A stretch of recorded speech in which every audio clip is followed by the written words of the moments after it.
السلام عليكم ورحمة الله وبركاته. أنا وائل ممدوح عبد الفضيل، صحفي في جريدة بريق. ومعانا النهاردة موهبة جديدة من المواهب. ممكن أتعرف باسمك؟ وعليكم السلام ورحمة الله وبركاته. اتشرفت بحضرتك جدا. أنا اسمي رضوى أسامة محمدين. لقبي على السوشيال إيرلندي. ممكن تقولي لنا بدأت الكتابة من إمتى؟ أنا بدأت الكتابة من 4 سنين، بس كانت كتابات خاصة بيا، ما كنتش بنشرها ولا كنت بطبعها.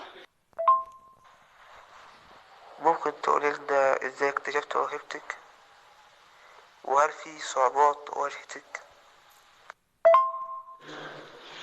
أنا بحب أقعد لوحدي كتير، فاكتشفت موهبتي لما كنت لوحدي. فترة كنت لوحدي، ما كنتش شايفة ان دي موهبة اصلا، كنت شايفة اني بكتب عادي. بس لما شاركتها مع اهلي وصحابي فحسيت يعني بقيمتها وكده. لا، ما واجهتش اي صعوبات خالص.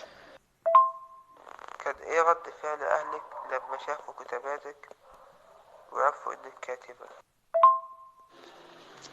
اهلي كانوا مبسوطين جدا وخصوصا اختي، وكنت اي حاجة بكتبها كانت هي اول واحدة بتشوفها. مين اللي شجعك إنك تكوني كاتبة؟ لا، هو انا بدأت الكتابة لوحدي، بس بعد ما كتبت وكده اللي خلاني استمريت في الكتابة وكتبت اكتر اختي وصحابي. مين مثلك الأعلى من الكتاب؟ هو في محمود درويش وجبران خليل جبران.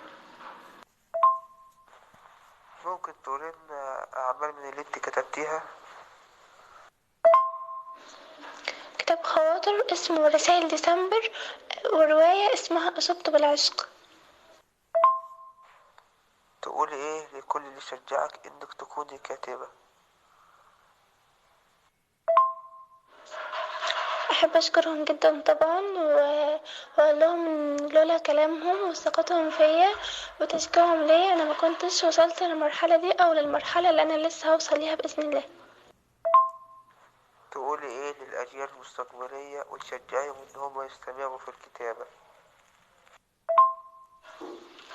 أحب أقول لهم إن الكتابة حاجة عظيمة جدا طبعا، وبجد يعني أي حد عنده موهبة الكتابة يحاول، أو مش يحاول، بجد إن هو يستمر فيها ويمشي لقدام وياخد خطوة إن هو يكتب، حتى لو هيكتب لنفسه، وبعدين يبقى يفكر في حوار إن هو ينشر أو يطبع. المهم إن هو يكتب. الكتابة دي حاجة بجد عظيمة.